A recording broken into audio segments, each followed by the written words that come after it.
My name is Harper. I'm 67 years old, and I never imagined coming home from the hospital could feel like stepping into someone else's life. After a week-long stay following a mild stroke, I thought my return would be filled with relief, comfort, and the familiar warmth of the home I'd lived in for over 40 years. Instead, the moment I wheeled up the driveway, I felt a chill creep down my spine. My own house, my sanctuary, felt foreign. Comment where you're watching from, and don't forget to subscribe for more stories about family drama, emotional courage, and real-life revenge. Even before I opened the front door, something felt off. The wind had shifted leaves across the walkway, and I noticed that the small ceramic gnomes my husband had placed in the garden years ago were now tilted or missing entirely. My neighbor, Mrs. Collins, waved from her porch, but her eyes held a flicker of something I couldn't place, concern, maybe, or pity. I forced a smile, but inside, a pit of unease was forming. I pushed the door open, expecting the familiar scent of my home, vanilla candles, lavender sachets, and the faint trace of my husband's old cologne that lingered on the furniture. Instead, the smell was sharp, almost metallic, mixed with a hint of unfamiliar cleaning chemicals. I paused in the doorway, gripping the handles of my wheelchair, trying to process the first shock. The living room was different. The sofa cushions were rearranged in a way I had never done. My favorite armchair was moved near the window, and most jarring of all, the family portraits that had lined the walls were gone, replaced by posters of bands I didn't recognize. "Harper, you're home," a voice called from the kitchen. It was my son, Michael. His tone sounded cheerful, casual even, but I sensed something under the surface, a tension I couldn't yet name. I wheeled closer, squinting into the room. Michael, who had always been my quiet, reliable son, was standing in the middle of the kitchen, leaning against the counter, his arms crossed. "Mom," he said, "we've been getting things organized for you." "For me?" I asked, though my voice was shaky. "Michael, why does everything feel different?" He smiled, but it didn't reach his eyes. "Just trying to make things safer for you. You know, after the hospital, we don't want anything to happen." I nodded slowly, trying to mask my confusion. I had expected help, yes, but not this subtle but unmistakable shift. It wasn't just the furniture. The mail had been moved into a drawer in the kitchen, and some of my daily essentials, the reading glasses I always left on the side table, my favorite mug, were nowhere in sight. Even the stack of letters I had been saving for weeks had been sorted into neat piles by someone else. My stomach tightened. I wheeled into the hallway toward my bedroom, my heart sinking with each turn. That's when I saw it. My room. My sanctuary. The place I had decorated with my own hands, the place I had returned to after my husband passed. The room I had filled with mementos, photos, and furniture that carried decades of memories. It was gone. The bed had been pushed to one side, and a desk, too large for the space, was set up where the footboard used to be. Stacks of papers, an oversized computer monitor, and office supplies I didn't recognize cluttered the corners. My curtains had been replaced with dark blinds, and in one corner, a chair I had never seen sat like an intruder.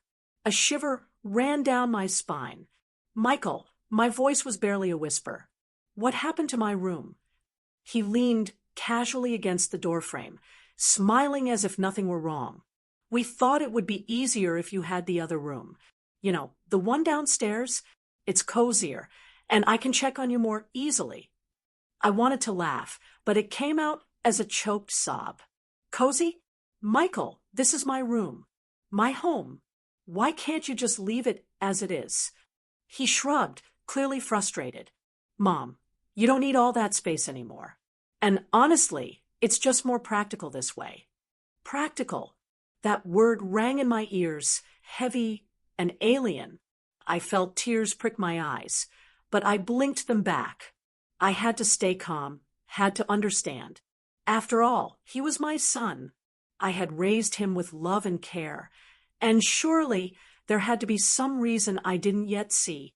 I wheeled slowly around the room, running my hands over the surfaces, trying to recognize something familiar. A faint smell of his cologne lingered on the desk chair. My books, my novels, my journals were nowhere in sight. My knitting basket had been tucked into a corner under the desk. Every small item of comfort had been displaced, rearranged, or replaced. It was subtle, but the message was clear. This room, my room, was no longer mine. I turned toward him, my hands trembling. "Michael, tell me why you did this." He hesitated, then said, almost too casually, "Mom, you just can't stay here right now. You need supervision. The downstairs room makes that easier." I felt my throat tighten. Supervision? I've managed perfectly well before the stroke. I don't need to be told I can't stay in my own house. He sighed, a hint of exasperation finally breaking through his calm demeanor. "Mom, I'm just looking out for you. I don't want anything to happen to you." I swallowed hard, trying to keep my composure. Deep down, I knew this was more than concern. It was control. And that realization hit me harder than the physical weakness from my hospital stay. As I wheeled toward the kitchen, I noticed small but unmistakable signs that my belongings had been handled by someone else. My knitting projects were folded neatly, not in the usual scattered pile. I always left them. My teacups were stacked differently. Even my shoes had been arranged in a way I had never done. It was meticulous, almost obsessive, and it made me feel unmoored in my own home. I tried to distract myself, making a cup of tea. The kettle whistled, and I poured water into my favorite mug. As I stirred, I overheard Michael on his phone, speaking quietly. "Yeah, she'll understand eventually. Yeah, she'll have to adjust." His words were calm, almost casual, but my heart sank. Adjust? Adjust to what? To losing my own room? To losing control of my home? I wanted to confront him, demand answers, but fear and disbelief held me back. I had raised him to be kind, responsible, loving, and yet here he was treating my sanctuary as though it were his domain. I moved to the living room, hoping to find something familiar, some comfort to anchor me. But even there, subtle changes greeted me. The couch cushions were rearranged. Throw blankets were folded in ways I had never done. The television remote was on the wrong side of the coffee table. And worst of all, my favorite chair by the window, the one I had spent hours in reading and watching the garden, was now occupied by a stack of his belongings. It felt like an invasion, though no one had shouted, no one had slammed doors. The intrusion was quiet, subtle, insidious, and that made it worse. I wheeled to the window and looked out, hoping for solace in the familiar sight of my garden. The roses were in bloom, but they looked different. Someone had trimmed them too aggressively, cutting back stems I had spent years nurturing. My bird feeder was gone, replaced with a new metal contraption that Michael had installed. Even the wind chimes sounded sharper, more mechanical, less comforting than the ones I had hung. I sat there for a long time, feeling a mixture of disbelief, sadness, and anger. How had it come to this? How had my own son taken over the life I had built, the home I had cherished? My mind raced, trying to make sense of it. Perhaps he was stressed, overprotective. Maybe he thought he was helping. But deep down, I knew this was more than that. This was control. The next few hours passed in a blur. Michael busied himself with chores, moving things around, rearranging the kitchen again, while I silently documented every change in my notebook. I wrote down what had been moved, what was missing, what had been altered. It was methodical work, but it gave me a small sense of control amidst the chaos. Later, as evening fell, I wheeled into my bedroom once more. The shadows made the room feel even more foreign, almost unwelcoming. I ran my hands over the desk again, over the chair, over the space where my bed had been shifted. Each touch reminded me that my sanctuary had been violated and my sense of safety compromised. I realized then that I couldn't stay silent. Something had to be done. But I also knew I needed help, guidance, and perhaps even outside intervention. I wasn't going to let fear or shame dictate my actions. My home, my dignity, and my independence were worth fighting for. As I sat there, exhausted and overwhelmed, I made a mental note to reach out to my neighbors, to my friends, and maybe even to the authorities if needed. This house was mine. I had built it, lived in it, loved in it, and no one, not even my own son, could erase that. But little did I know that the real turning point was about to arrive, and it would come faster than I could imagine. Before I continue, I'd love to hear from you. Where are you watching from? Drop it in the comments below. And don't forget to subscribe for more stories about family drama, emotional courage, and the unexpected twists life can throw our way. The next morning, I woke to a house that felt heavier than the night before. Light filtered through the blinds of the downstairs room Michael had suggested for me, but the warmth I once associated with sunlight seemed muted, forced. I stared at the ceiling for a long time, gripping the edges of the bed, and thought about what had happened the day before. My sanctuary, my bedroom, my living room, even my little reading nook had been claimed without a conversation, without consent. The thought churned in my chest like a stone I couldn't swallow. When I wheeled myself into the kitchen, Michael was already there, tapping on his laptop, earbuds in. He didn't even look up. The air smelled faintly of strong coffee, but it was bitter, almost acrid. I poured myself a cup and lingered near the counter, feeling every movement weighted. He finally glanced up, forcing a polite smile. "Morning, Mom," he said. "Morning." I replied cautiously, keeping my voice steady, though the words felt hollow. "I moved the mail from the drawer last night," he continued, "so it's easier to sort. Didn't want you to lose anything." I forced a nod, but inside, irritation flared. "Michael, I didn't ask for this.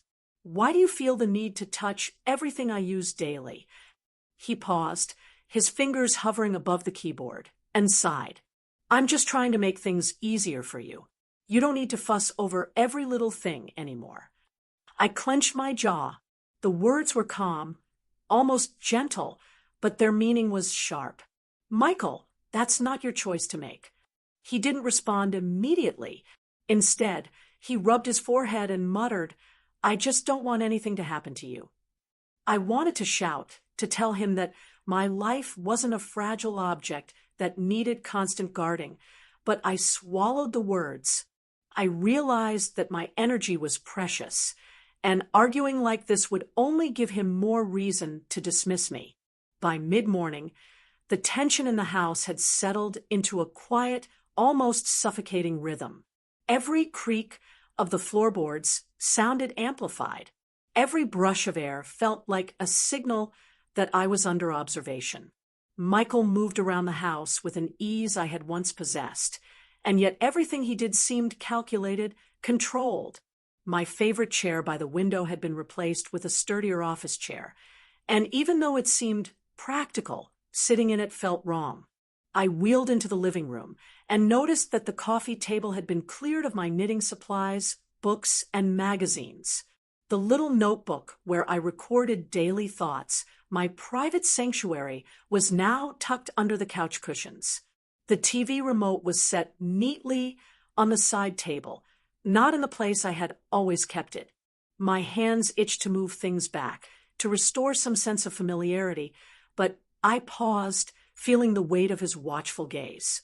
Lunch came, and it was a silent, uneasy affair. Michael made sandwiches for both of us and placed them neatly on plates, as if this simple act could justify his control over the house. He spoke little, and when he did, it was in clipped sentences. "Here, Mom. Eat. Don't want you getting weak." I took small bites, tasting the sandwich, but not truly eating. My mind wandered to the stack of unopened letters I had discovered earlier, bills, personal notes, reminders of life outside this house. Some of them had been read or moved by him. That thought gnawed at me. Did he really believe he had the right to manage every aspect of my life now?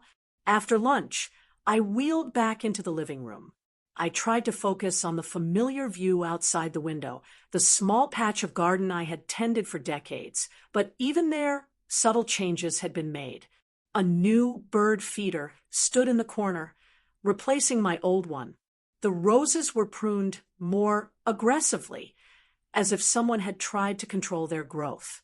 Even the wind seemed to carry a sharper sound through the new blinds. It was almost imperceptible, but it made me feel displaced. I moved slowly through the hallway, stopping at each door. The closets had been reorganized. My wardrobe, once a collection of neatly folded clothes and personal items, now appeared streamlined, controlled. My favorite sweaters were folded, but not in the way I liked. Even the shoes at the bottom of the closet had been aligned symmetrically, practical, yes, but alien.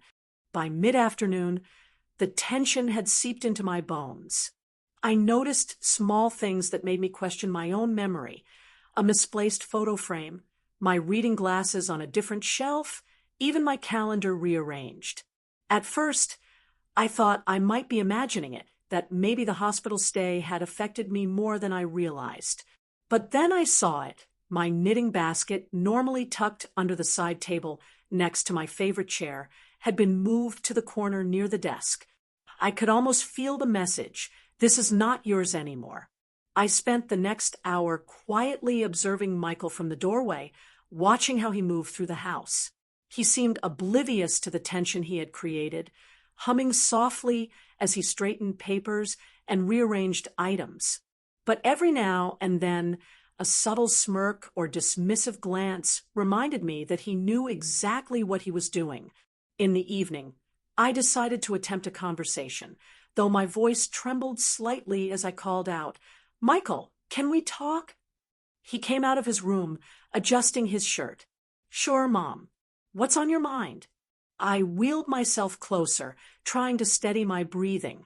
"Yesterday, I told you that I don't want my room changed. And today, I see more changes. Every corner, every small thing, it's different. Why do you feel the need to control everything?" His eyes narrowed slightly, and for the first time that day, I saw frustration flicker across his face. "Mom, I'm doing this for your own good. You can't remember everything clearly right now. I'm just helping." I felt a flash of anger. "Helping? Michael, this isn't about help. This is about taking over my life."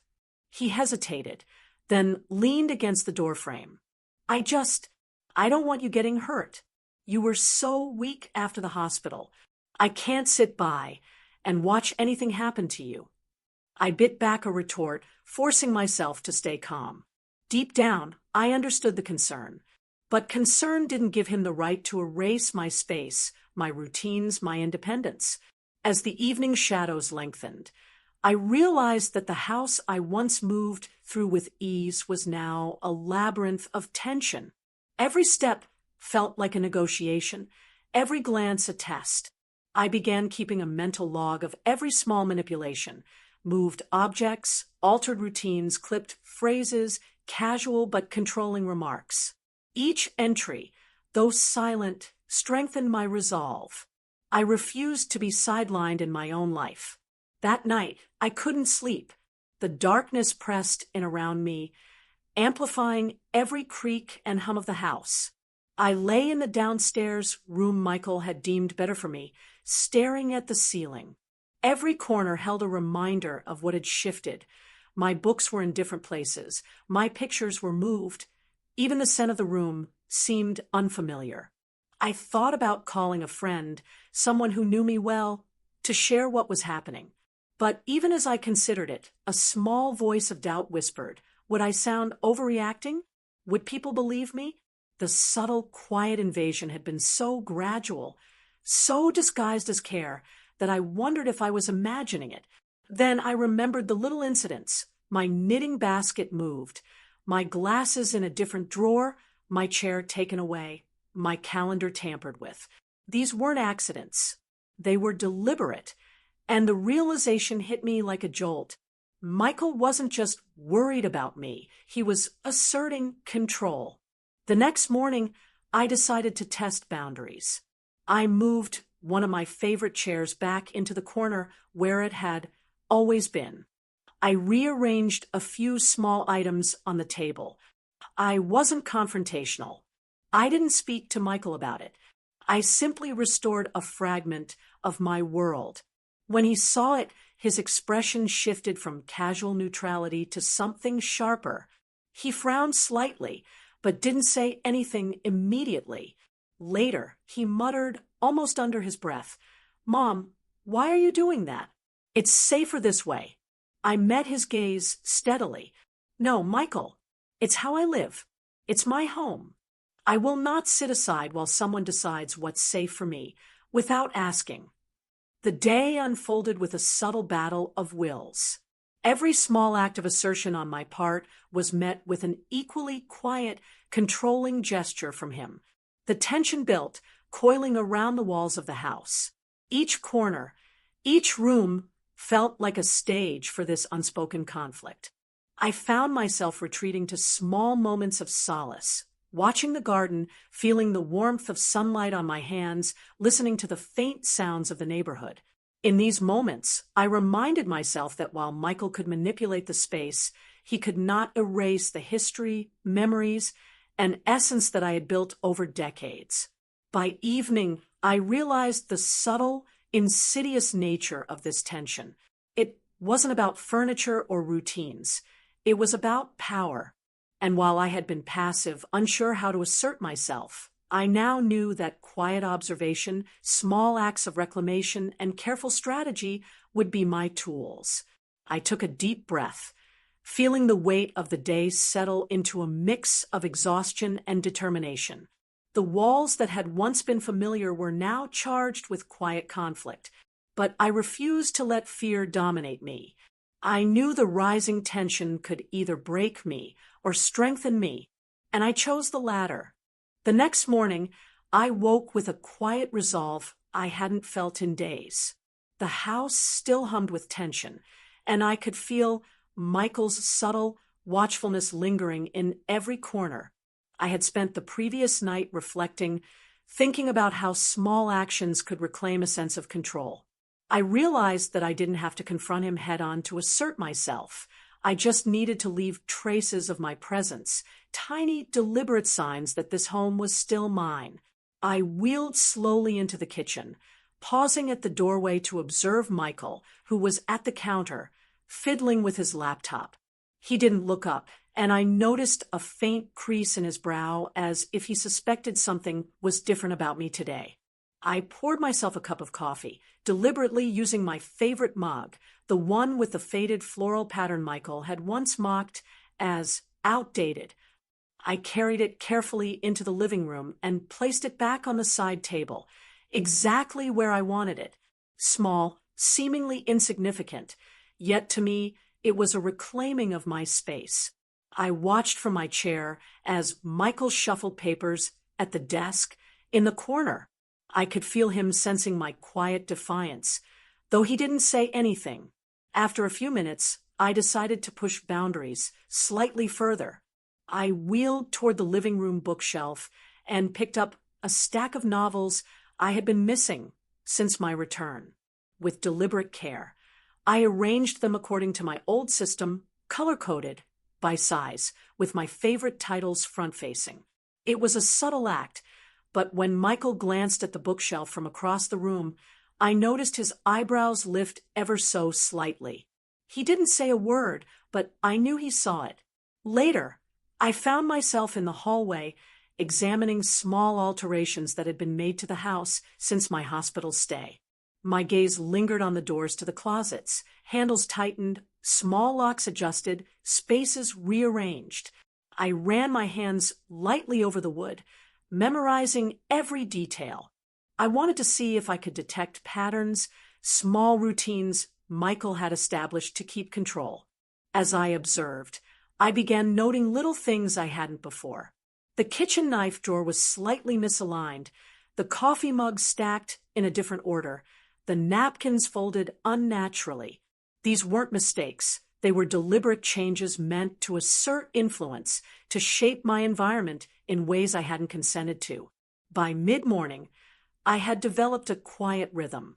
I moved deliberately through the house, performing small acts of defiance, adjusting a pillow on the couch, placing a handwritten note next to the kettle reminding Michael not to touch my tea, leaving my knitting basket on the side table instead of the corner where he had moved it. Each action was tiny, yet each left a mark of ownership, a reminder that I was present and still in control of parts of my life. Michael noticed these changes immediately. At first, he said nothing, merely observing from a distance. Later, he muttered under his breath, almost too soft for me to hear, "She's moving things again." The casual tone made it worse. It was dismissive, almost mocking. Yet it only strengthened my resolve. One afternoon, I wheeled into the sunroom, a corner I had long used to read, and watched the neighborhood.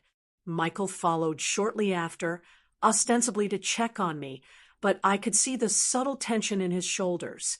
I deliberately positioned my chair near the window, arranging my reading glasses, books, and knitting supplies exactly as I liked them. I wanted him to see that I could maintain order in my own way without his intervention. "Mom, are you sure you should be moving that around?" he asked, trying to sound casual, but the underlying irritation was obvious.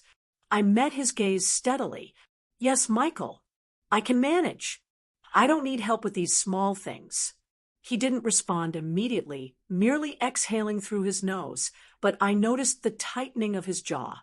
It was a small victory, yet meaningful, a reminder that my presence and preferences could not be erased silently. As the week went on, my acts of defiance grew bolder, though always subtle.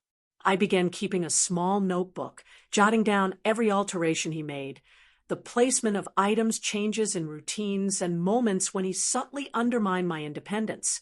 This notebook became a private record, a silent observation that gave me clarity and strategy. One evening, while preparing dinner, I noticed Michael had replaced my usual frying pan with a new, heavier one. It wasn't broken or unsafe, but it wasn't the pan I had always used.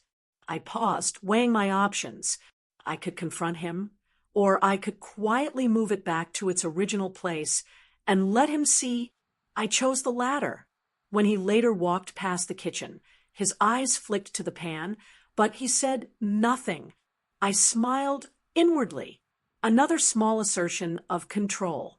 At night, when Michael went to bed, I would wheel through the house, observing the subtle differences in light and shadow.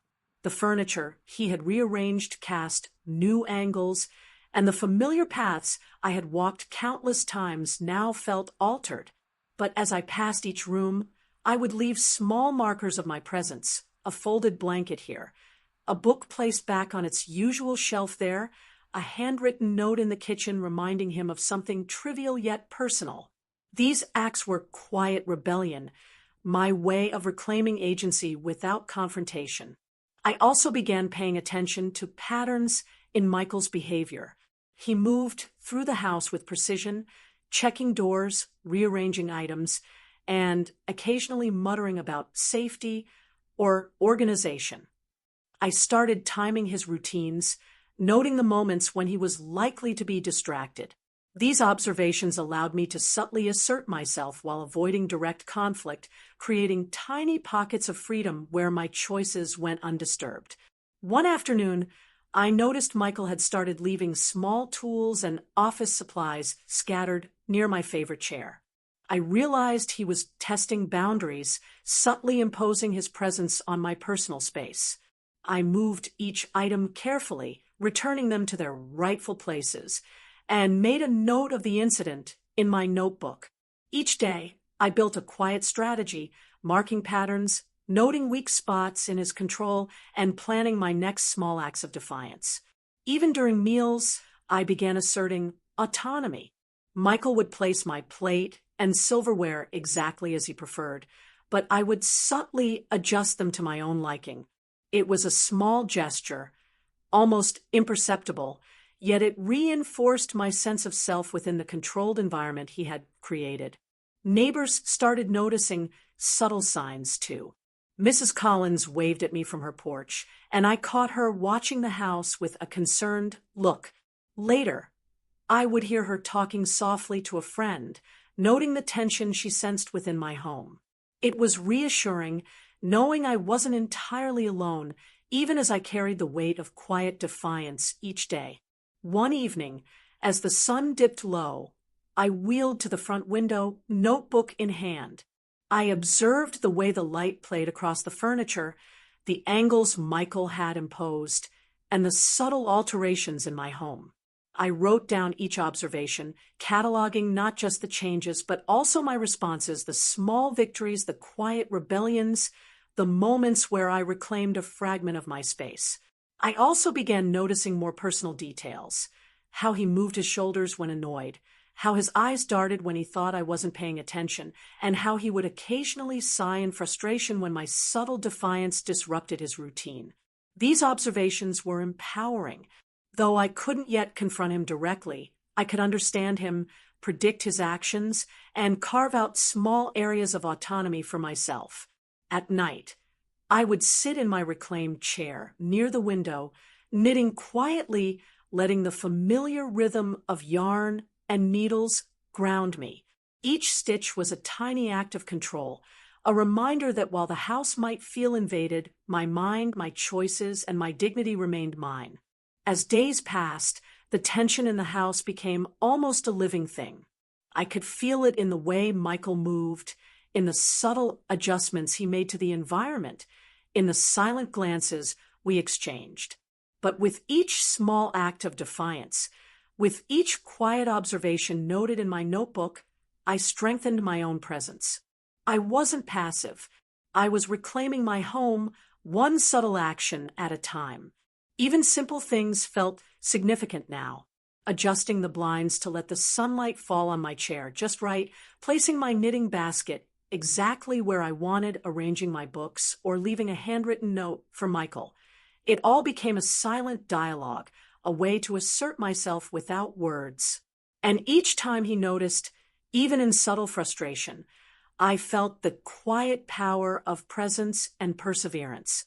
By the end of the week, I had carved out small spaces of autonomy and observed patterns in Michael's control that I hadn't understood before.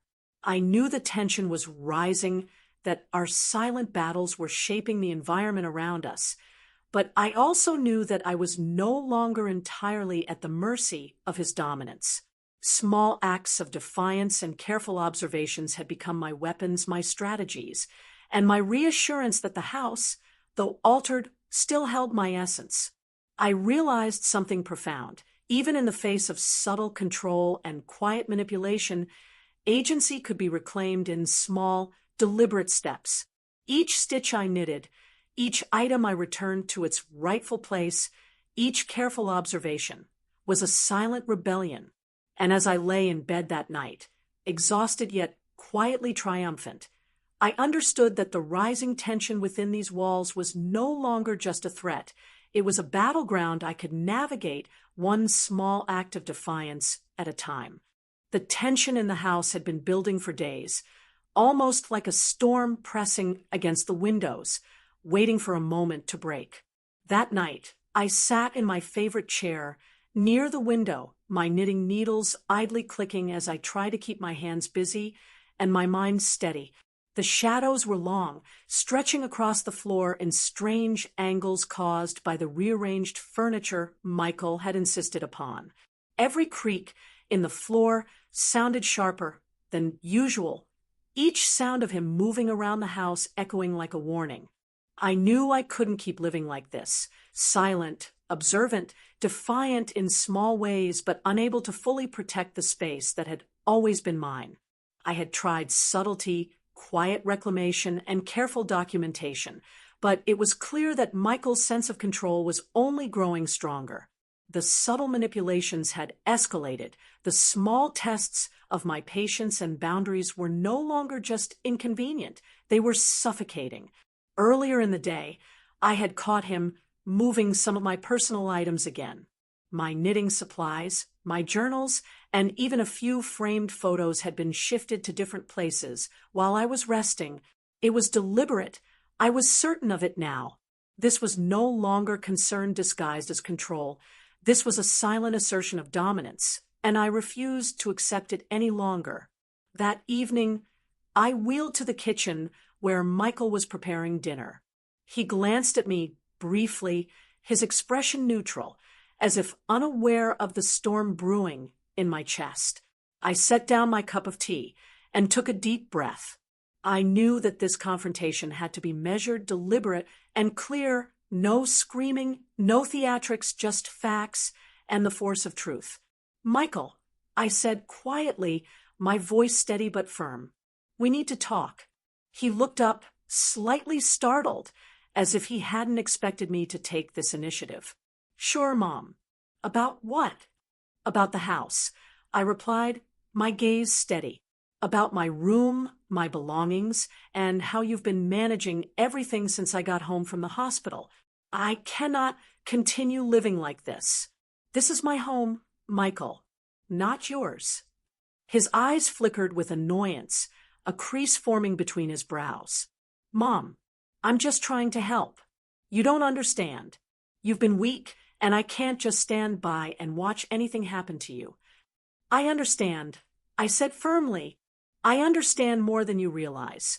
But helping does not give you the right to take over my life, my spaces, and my routines. I am capable of taking care of myself, and I deserve respect. Period." He hesitated, clearly caught off guard by my assertiveness. For a moment, the house was quiet except for the soft clatter of utensils as he set plates on the table. Then he spoke, his voice tight. "Mom, you don't know what's safe for you. You can't even remember what you were supposed to take for your meds today." I felt a jolt of frustration mixed with disbelief. "Michael, I may have needed help for a short time, but I'm recovering. I'm not helpless. And just because I don't always do things exactly your way doesn't mean I'm incapable." He turned away, his hands gripping the counter. The silence that followed was heavy, almost suffocating. I took the opportunity to wheel closer to the center of the kitchen, positioning myself in a way that made it clear I wasn't backing down. "Michael," I said again, my tone calm but unyielding, "I am not asking for permission to exist in my own home. I am stating a fact. This is my space, my life, and I will not let it be managed by fear disguised as care." He ran a hand through his hair, muttering under his breath. I just don't know what to do anymore. I just want you safe." "Michael," I said, leaning slightly forward, "safety is important, yes. But safety doesn't mean erasing the person I am. You can care for me without taking over my life. Do you understand that?" He stared at me, and I could see a mixture of frustration, guilt, and defensiveness in his expression. It was a complicated cocktail, familiar in ways that pained me. I had raised him with love, and yet here we were trapped in this battle over space and autonomy. The conversation didn't end with clarity or resolution immediately. It simmered, a tense pause, as we both tried to gauge the other's stance. That's when I noticed something small yet critical, the faint sound of sirens in the distance, growing louder. They weren't nearby at first, but as the minutes passed, I realized the sound was approaching, getting closer to our house. My heart skipped a beat. Part of me panicked. Had something happened in the neighborhood? Had someone called the police for an unrelated issue? I didn't have time to dwell. I wheeled to the front window, squinting at the approaching vehicles. Michael followed, his brow furrowed. "What is it?" he asked, glancing nervously outside. "The police," I said softly, trying to steady my voice. "They're coming here." His face went pale. For the first time in days, I saw something raw, fear. Not the caring kind, but a fear born of guilt and exposure. The cars pulled into our driveway, and officers stepped out, moving toward the front door. I watched as Michael's shoulders stiffened. His hand trembled slightly as he adjusted his shirt, and I felt a mixture of satisfaction and apprehension. The confrontation we had been avoiding, the one that could not be ignored, was finally arriving, but now it wasn't just a conversation between mother and son. The authorities would witness the reality I had been struggling to articulate. I wheeled to the door as the officers knocked firmly. Michael hesitated, then opened the door, forcing a polite smile. "Officers, what brings you here?" One of the officers spoke first, a calm, measured tone that immediately put me at ease. "Ma'am, we received a report regarding possible disturbances and concerns for safety within this household. We're here to check and ensure everyone is all right." Michael's hand twitched slightly, and I could sense his mind racing. It's nothing. Everything is fine," he stammered. I stepped forward, my voice steady. "Officers, there have been repeated manipulations of my personal space, my belongings, and my routines by my son. I've tried to assert myself quietly, but his control has escalated, and I felt it was necessary to involve you so the situation can be addressed properly." The officers nodded, taking in the scene. They observed the subtle rearrangements, the notes I had left, and the evidence of changes that had been imposed on my space. One of them asked Michael to explain, and he faltered, offering excuses about safety and organization. The discussion was tense but civil. I could feel the shift in the room, the balance of power tilting slowly. The officers took careful notes, asking questions that required factual responses. Michael's explanations became weaker, his excuses less convincing, and I watched as the invisible control he had exerted over the house began to unravel under the scrutiny of impartial witnesses. At one point, one officer asked to see my room, the space that had been the center of the conflict. Michael hesitated, but eventually led the way. I wheeled behind him, observing every detail as the officer noted the alterations, the desk that had replaced my bed's original placement, the chairs and items that had been moved, and the overall evidence of manipulation. I could feel Michael shrinking under the gaze of authority. The tension that had dominated our household for days was now mirrored in his discomfort. The silent battles, the subtle defiance I had enacted, and the careful documentation in my notebook, all of it culminated in this moment where truth could no longer be ignored. After the officers had completed their observations and questioned both of us, they stepped outside for a brief discussion. Michael remained inside, pacing slightly, his face pale and his jaw tight. I sat quietly in my chair, feeling a sense of vindication, yet cautious. The confrontation had begun, but the emotional processing and consequences were just as important as the facts presented. When the officers returned, they spoke directly to Michael. "Sir, it's clear that your mother has the right to her space, her autonomy, and her personal belongings. Any attempts to control or limit her within her own home without her consent are serious and need to be addressed. We recommend boundaries be respected immediately and ongoing monitoring of interactions if necessary." I felt a surge of relief and quiet triumph. Michael's face was a mixture of guilt, frustration, and something else, resignation. The confrontation that could no longer be ignored had finally occurred. The silent battles, the subtle defiance, and the careful observations I had enacted over the past week had culminated in validation and protection of my autonomy. That evening, I wheeled into my restored bedroom, the familiar scent and arrangement of personal items slowly returning. Michael avoided eye contact, moving quietly through the living room.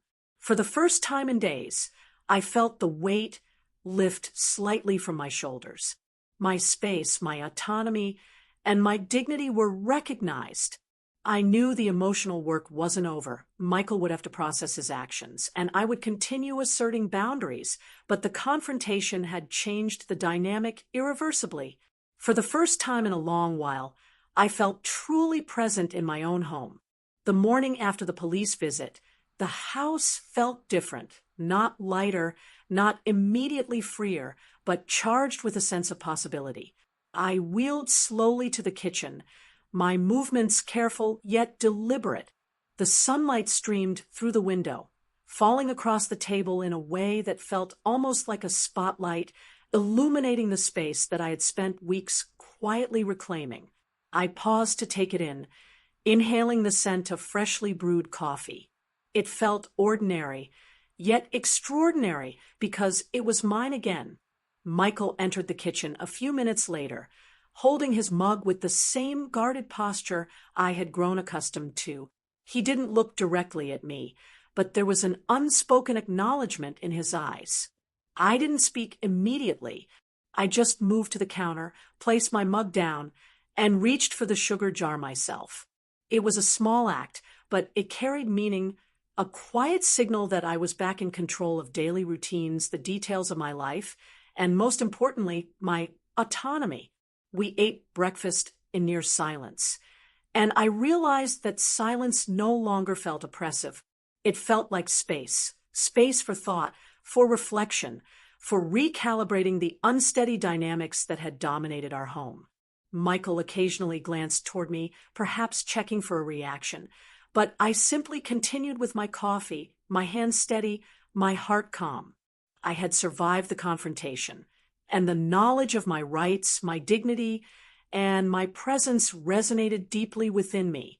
After breakfast, I wheeled to the living room to reclaim one of the first areas I had lost to subtle control.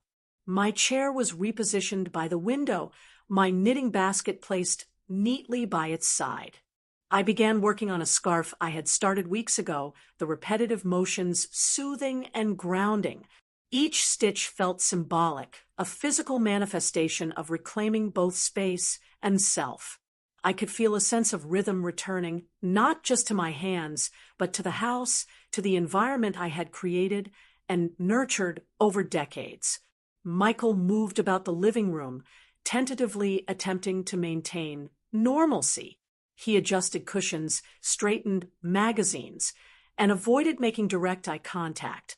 I could sense the internal conflict in him, the recognition that his authority over my space had been challenged and that he needed to step back. It was a delicate moment, one that required careful observation. I didn't want to gloat, and I didn't want unnecessary conflict. I wanted restoration, balance, and acknowledgement. Later, I wheeled toward the hallway to check the bedroom, a space that had been the epicenter of our disputes. My personal items had been gradually restored over the past week, but I still found subtle evidence of interference. With deliberate attention, I rearranged my books, photos, and clothes exactly as I liked, paying close attention to the order, spacing, and placement. Each act was small, almost imperceptible to an outsider, yet profoundly meaningful to me.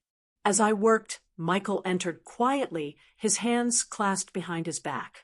"Mom," he said softly, I just wanted to check if everything is okay." I paused, meeting his gaze steadily. "Everything is fine, Michael. This is my home.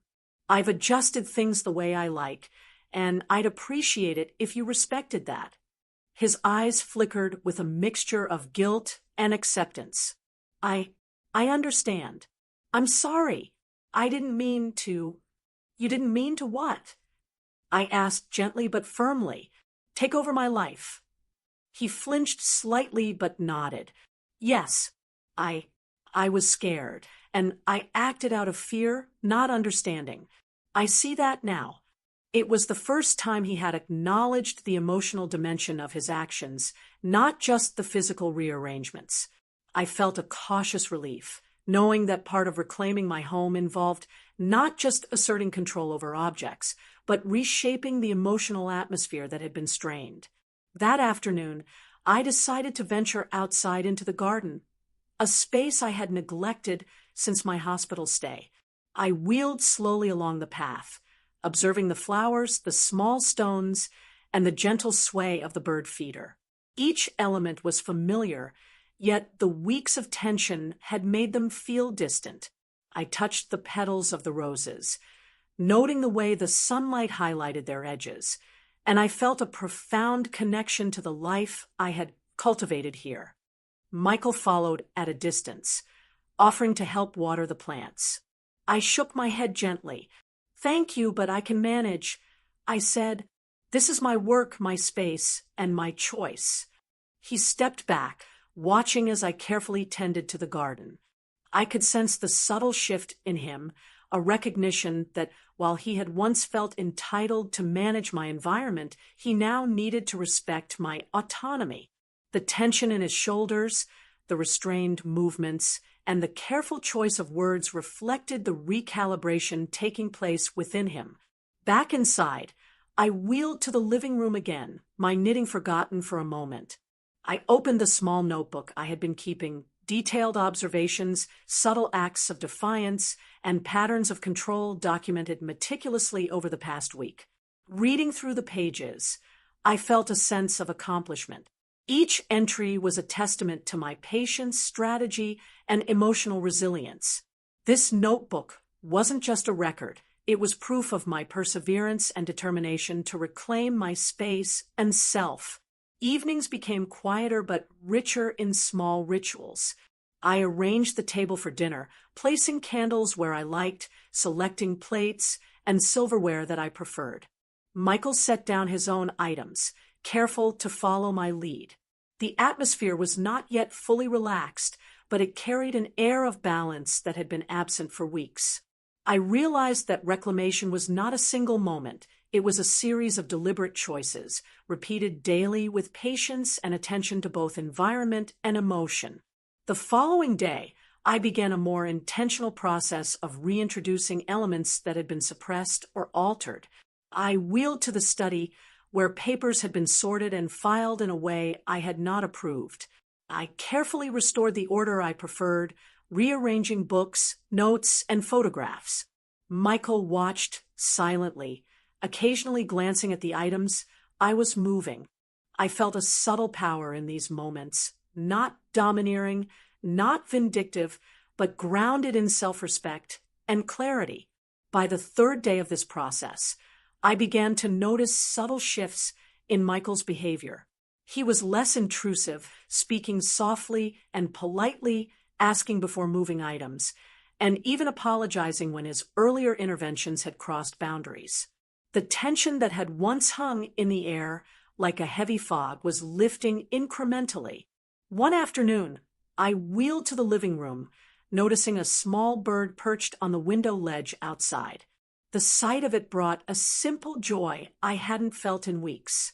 I watched it for several minutes, the gentle flutter of wings and the occasional chirp offering a small yet profound reminder of freedom and agency.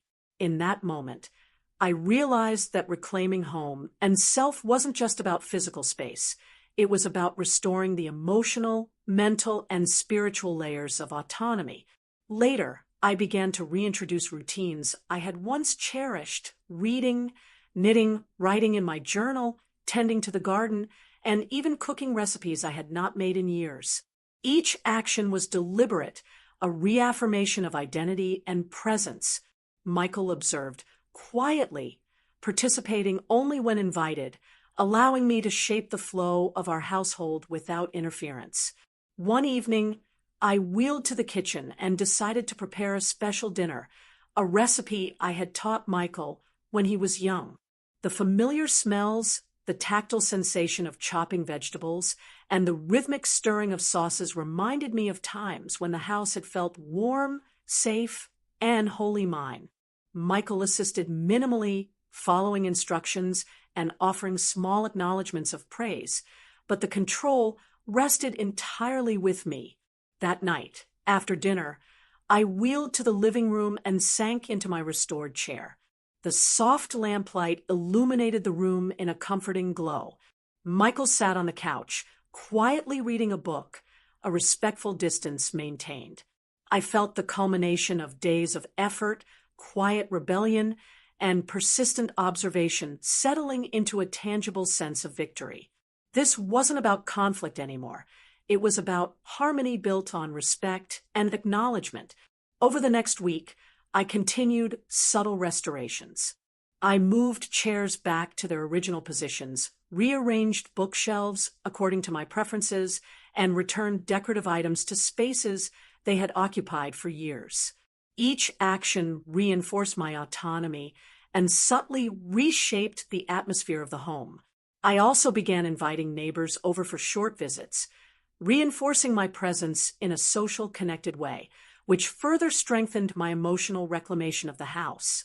Michael began to initiate small acts of respect on his own, asking before adjusting anything, providing assistance only when requested, and acknowledging my independence. The dynamic had shifted. The tension was replaced by an uneasy yet growing balance. I could feel the walls of the house responding, not literally, but in the way I perceived the energy of the space. My home felt alive again, vibrant with my choices and rhythms rather than subdued under someone else's control. One afternoon, I wheeled to my favorite window seat and looked outside at the garden I had nurtured back to its original beauty. The roses were blooming, the bird feeder swayed gently in the breeze, and a sense of peace settled over me. I realized that reclaiming my home was inseparable from reclaiming myself. My confidence, autonomy, and sense of dignity were intertwined with the spaces I had nurtured, and protecting them had become a profound act of self-preservation. Even small interactions with Michael carried a new weight of understanding. He spoke gently, occasionally offering help, but always seeking permission. We shared moments of quiet conversation about meals, gardening, and household routines, but the underlying dynamic was now respectful rather than controlling. I felt the freedom to express my preferences, enforce boundaries, and live according to my choices, without guilt or fear. By the end of the week, the house was no longer just a collection of rooms. It was a sanctuary, restored not only physically but emotionally. My independence was intact, my presence respected, and the silent tension that had dominated our lives had shifted into a framework of mutual acknowledgement. I had reclaimed my home, piece by piece, moment by moment, through deliberate action, careful observation, and unwavering determination. As night fell, I wheeled to my favorite chair, the soft glow of lamplight casting warm shadows across the room. I picked up my knitting again, the rhythm of the needles steady and calming. Michael sat quietly on the couch, a respectful distance maintained, reading. For the first time in weeks, I felt fully at ease in my home. The confrontation had passed, the tension had eased, and my autonomy had been restored. I realized that reclaiming home and self wasn't about defeating someone else. It was about asserting presence, choice, and dignity. Each small act of restoration, each observed pattern, and each deliberate choice had been a step toward freedom.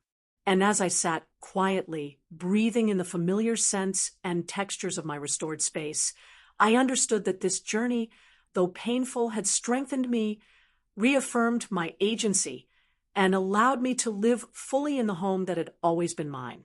As I sit here now, in the quiet glow of my restored home, I can feel a weight lifting that I didn't realize I had been carrying for weeks. The house feels alive again, not because it has changed, but because I have. Each room, each corner, each familiar scent and sound reminds me that this is mine, and I have a place in it that no one can take from me. I look around and see the small victories everywhere. The books on the shelves, the cushions arranged just as I like them, the knitting basket where I've always kept it, and even the garden outside, vibrant with life because I nurtured it back to health. It's a physical manifestation of my presence, my choices, my dignity, and it feels like freedom in its simplest and truest form. The confrontation with Michael, which I had feared so deeply, has shifted everything between us. The tension that once filled the air with a suffocating heaviness has given way to a new dynamic, one that is quieter, slower, and more deliberate. I can see in his eyes a reluctant respect, and perhaps even the beginning of understanding. He no longer moves through the house as if it's his to manage, but as a visitor in the space I have carefully reclaimed. That change, subtle though it may be, is monumental. It isn't about victory over him. It's about victory for me and the restoration of my voice, my choices, and my right to be fully present in my own life. I realize now that reclaiming my home was inseparable from reclaiming myself. Each small act of defiance, every observation I documented, and every decision I quietly enforced was more than about objects or space. It was about asserting my identity and dignity after a period where I had felt powerless. It was about proving to myself that I could navigate fear, manipulation, and tension and still emerge with clarity, courage, and agency intact. There is an empowerment in that, one that can't be stolen, no matter how long someone tries to dominate or control. And yet, amidst all this, I have learned the importance of patience, subtlety, and resilience. I didn't storm the house or shout. I observed, I planned, and I acted carefully, asserting control in small, deliberate ways that gradually changed the environment and the relationship dynamic. I learned that change, even when long overdue, is most powerful when combined with persistence, quiet courage, and a deep understanding of human nature. Tonight, as I look out at the garden swaying gently in the breeze, I feel a sense of peace I haven't known in weeks. My home is mine again, and I am fully present in it, not just physically, but emotionally, spiritually, and mentally. I have learned that asserting oneself isn't always loud or dramatic. Sometimes it's in the quiet victories, the small gestures, the unwavering commitment to remain true to one's own identity. And as I sit here knitting by the window, I know that I have reclaimed more than a house. I have reclaimed myself, and that is a triumph no one can take away.